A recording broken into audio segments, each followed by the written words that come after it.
You're about to see 11 different chefs from 11 different countries make pancakes.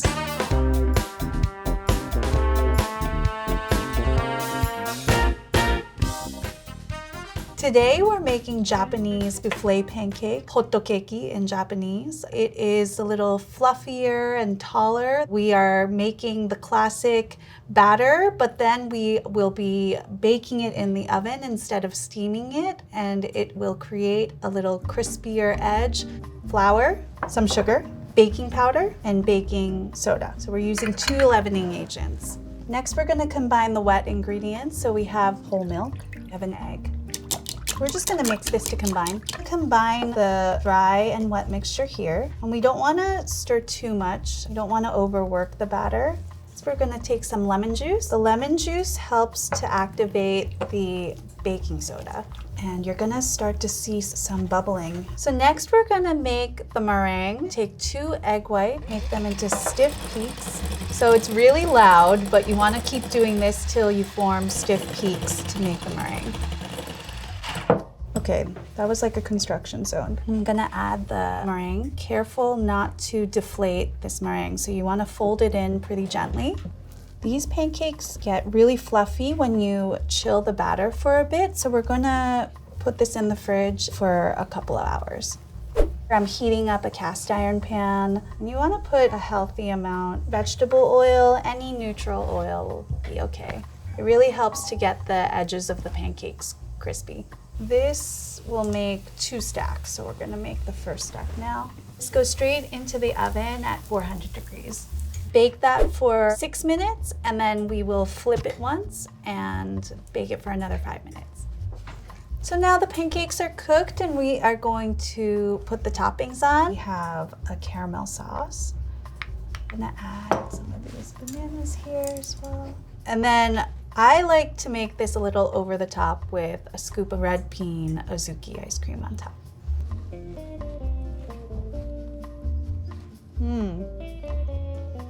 Really crispy and fluffy, delicious. This pancake originated in Austria, is very widely known. It's called the Kaiserschmarrn. The emperor, what is called in German the Kaiser, came to a restaurant. The chef was not too happy with the order, and he ordered a pancake, and he was not too happy and just ripped it apart. If you rip something apart and you want to just eat a bunch of pieces, it's a Schmarrn. The Kaiser ate that and he loved it so much, so that recipe was named after the emperor, the Kaiserschmarrn. It's a great dish. So let's make the batter here. We start with the flour, the milk, pinch of salt here, and then you put the eggs in there.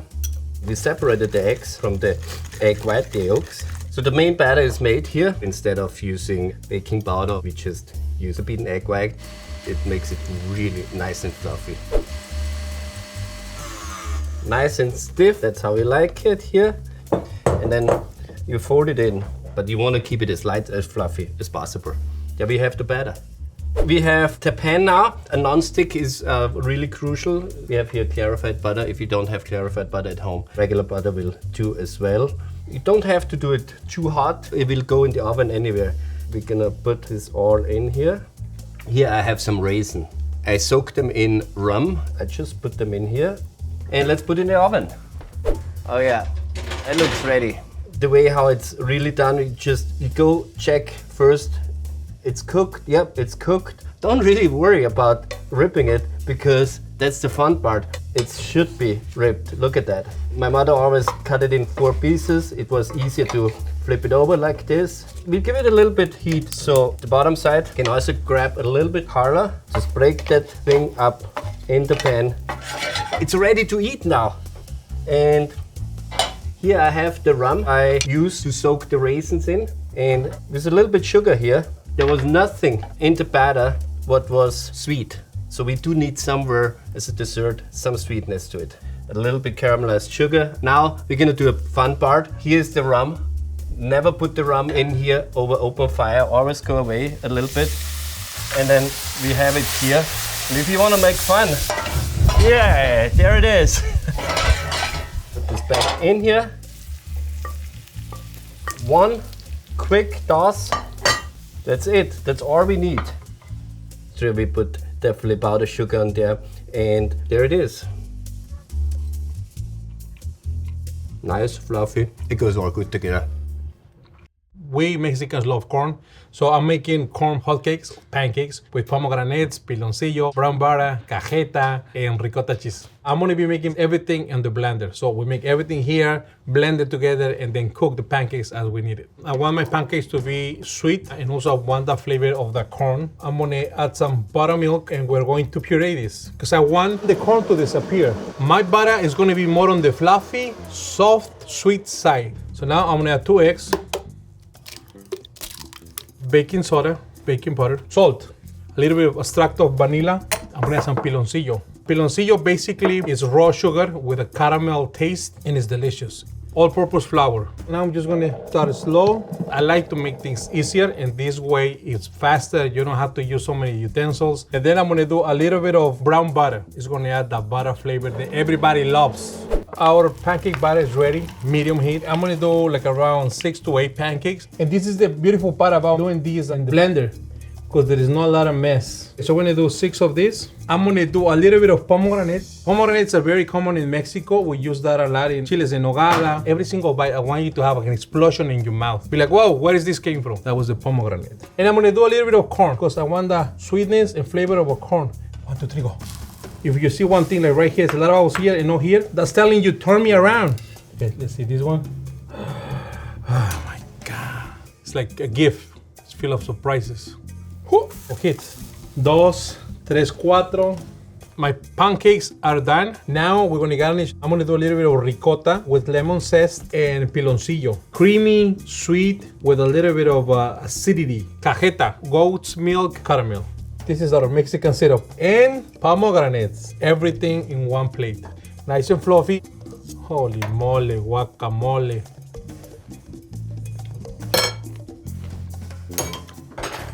That's it.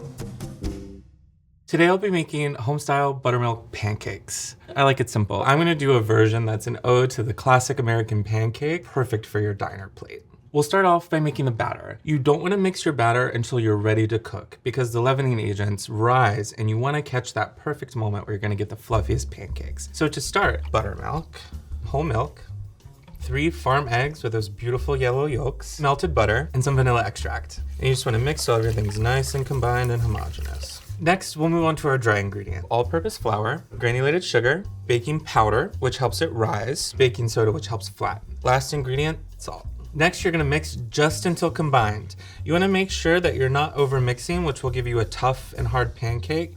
My favorite thing to use is a stainless steel skillet around 12 to 14 inches so you can get those nice big flapjacks that you want. You can always use nonstick if you're afraid of things sticking, but if you made your batter right and you're using the right amount of grease, you can cook them on this. I mix olive oil and butter together. I want the flavor and the crispiness from the butter, but I want the olive oil to keep the butter from burning.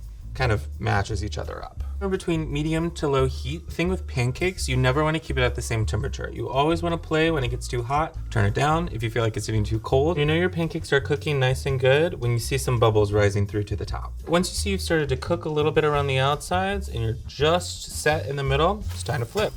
Tap around the middle a little bit, and once it starts to feel a little bit firm, that's when you know it's ready to take out of the pan. Now we've got our last pancake, time to dress them up. My favorite way to do it is the simplest way of all. A little pat of salted butter right on the middle. And then you can put as much or as little syrup as you want. You can put it on the side and dip, but if you're a real one, you're drenching it. And there's the pancakes.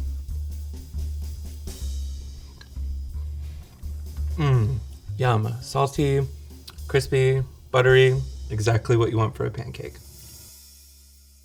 Okay, so today we're making Shrove Tuesday style pancakes. Shrove Tuesday, it's a religious holiday. It's 40 days before Easter, signifying Lent. So we're gonna take all of the fatty things out of the cupboards. We'd usually eat these in the evening time, like after dinner. On Shrove Tuesday, it'd kind of like be the dessert and get us ready for a period of abstinence. This is gonna be a flat, thin pancake. Fun thing to make, kids love it. Milk in a bowl, 2 eggs. You don't want to incorporate too much air into this mix. The important thing here is to make it a nice smooth batter. Dump the flour in, a little pinch of salt, a little pinch of sugar. You don't have to worry about making this in advance. It's not a batter that needs to rest for a long time. Super quick, super easy. And that's our batter pretty much ready to go. Ready to cook these guys. I've got a stainless steel pan, it's ripping hot. So just a lick of oil in the bottom of the pan. We're gonna go in with about 3 ounces of our pancake mix. You wanna see that sizzle, that's great. And then we're just gonna let this guy sizzle away and cook. Presents a lot like a crepe at this point, but we're gonna cook this harder than a crepe. We wanna have a nice bit of color on here. And you'll see just around the edges, the batter starts to set, gonna come away from the pan itself, and then it's gonna be ready to flip.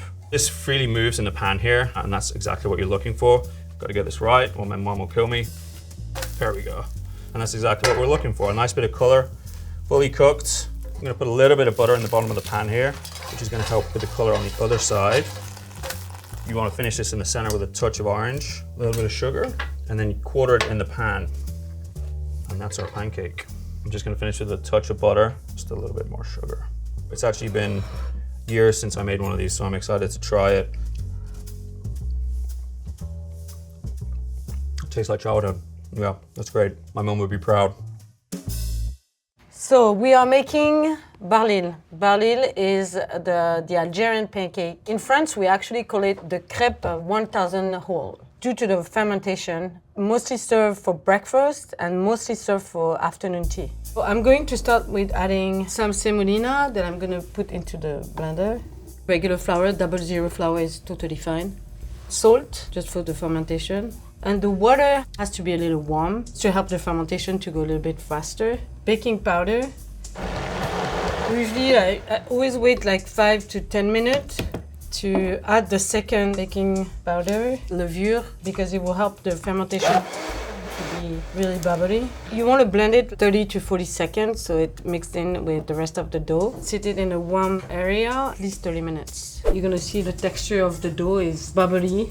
You don't need to add any butter to the pan because then it will fry the pancake. So the best way is to have a non-stick pan with nothing in it.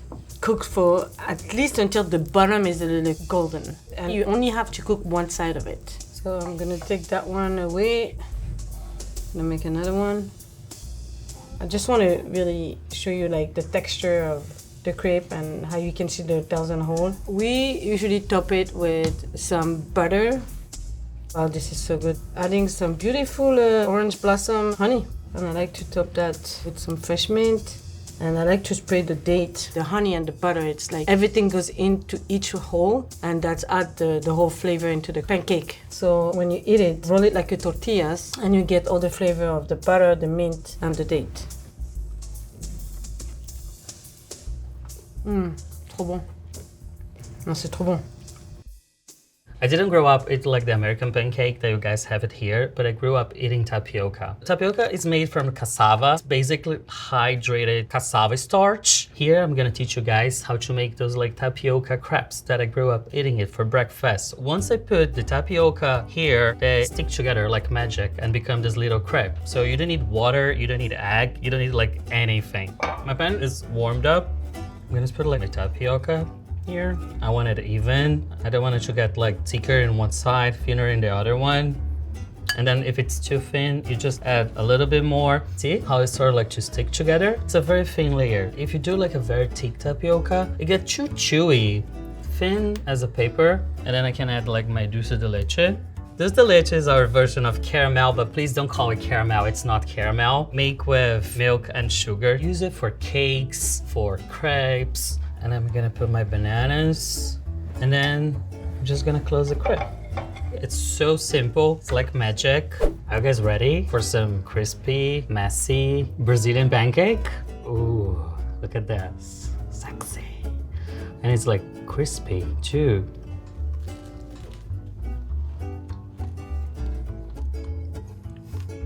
It's a really good pre-workout.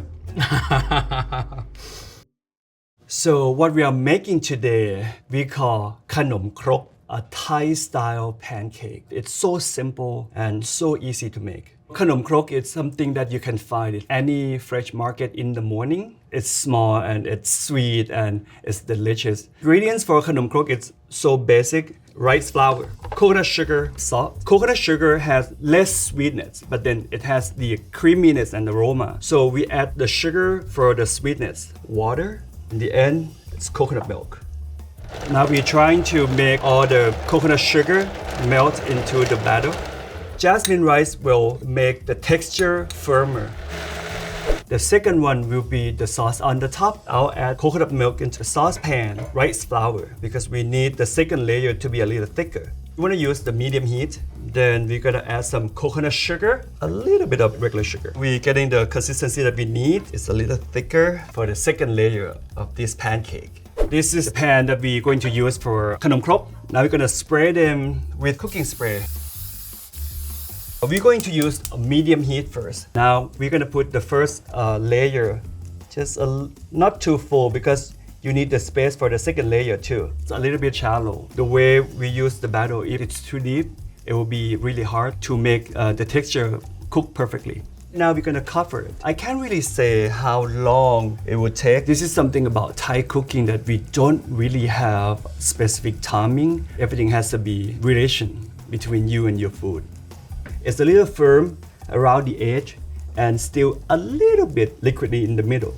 And now we're gonna top with the second layer, just only a little bit. Cover again. We'll wait until the whole thing gets firm. It smells so nice from jasmine rice, coconut milk. This is the texture that you want. It will melt in your mouth when you eat it. Oh yeah, look at that. The golden bottom, that's what we're looking for. You can see that, and I can see it's crispy out there too. You can offer your guests to choose their own topping and do it themselves. I have young coconut meat, corn, and scallion. This is it, khanom krok, or Thai pancake. I like it more savory, so I'm gonna try the one with scallion. I don't know if you hear that, the crunch from the skin. Perfect, so delicious. We are making a Nigerian-styled pancake, jebe jebe. That means just to eat it like that. It's very thin, not fluffy at all. We make them from home. It's not really something you would see in a restaurant. We don't add syrup to this, no. This pancake is just like eating bread and an egg for breakfast. It's just another alternative. To make the Nigerian pancake, we're gonna start off with our flour, pinch of salt, baking powder, sugar, and we have some cinnamon. Nutmeg is also optional. Now for our wet ingredients, 2 eggs, melted butter, chopped onion, and the star of the show, some Scotch bonnet.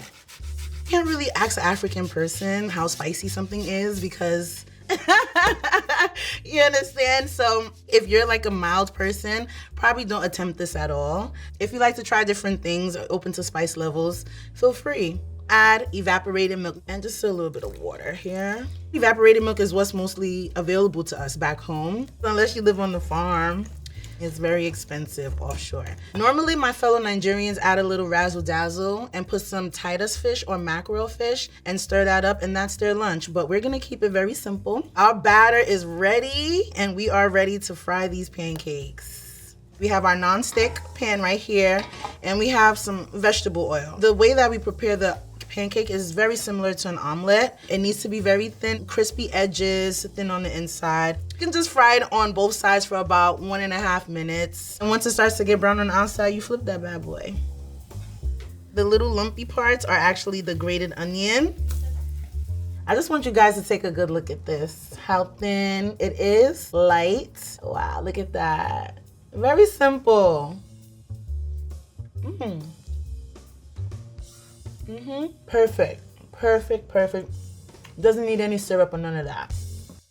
I'm going to make a fermented rice pancakes, being popular in the east part of China for a really long time. Growing up, I would see every street, there will be a vendor selling this fermented pancakes. Has a slightly chewy, bouncy texture. It's very soft and tender as well. So I have some fermented sweet rice here, traditionally made with leftover rice and congee. Zhouchu, the starter culture, will break down the starch in rice into sugars and then convert them into alcohol and acid. Think about sourdough, right? The same concept. This is how I make them at home. Warm water, and I'm going to add some yeast to speed up the process, and then sugar, same thing. And then I'm going to add rice flour, fermented sweet rice, and the yeast water into one bowl. Whisk until that you don't see any dry flowers. We'll cover and then let it proof for 2 to 3 hours. You can see now the batter is proofed, and then you'll see big bubbles. Gentle stir to remove big bubbles. We're still keeping the smaller bubbles to make them extra fluffy. I have the heat on medium, They are touching, which is okay. We're only fry the one side, and then the top side, we're actually going to steam it. So I'm gonna add just a little bit of water, and I'm going to let it steam. Once you see the bubbles on top and in the honeycomb shape, they're done. It's golden on both sides. Pancakes is cooked. You can actually enjoy them as they are, but I like to enjoy it in a old-fashioned way. Stuff them with youtiao, the fried color. Going to fold them and eat them like a sandwich. You can serve them with some soy milk or milk.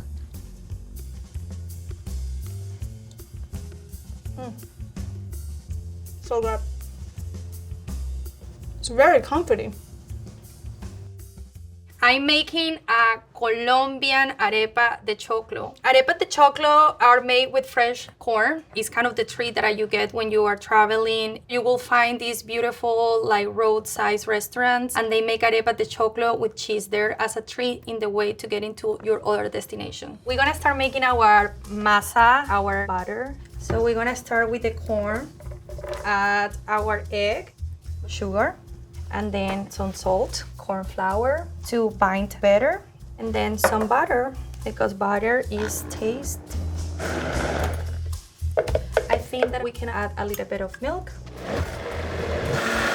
Our butter is ready now. Turning on this stove. You can put butter, but I'm gonna do this spray to create like an even coat. We're gonna drop it like a pancake. The temperature is gonna be medium-low. I want to create a really nice color of caramelization, but also to be cooked perfectly. I love cheese. Cheese is my love language. It's really important that you choose a cheese that melts, double cream cheese. And I check the color over here, then I do. That's it. So, okay, I'm gonna remove this from the fire. Instead of using maple syrup, I make a melado de panela. Panela is raw sugar, cooked and compact. We use it for so many different purposes, like agua de panela. We use it as a sweetener. If you cook it and reduce it, an infusion with a little bit of spices, cloves, cinnamon, anise star, I get to do this kind of my own version of maple syrup. It's like an American pancake, but better. Way too much better, actually. Oh, these are actually so good. This should be the Mexican national pancakes.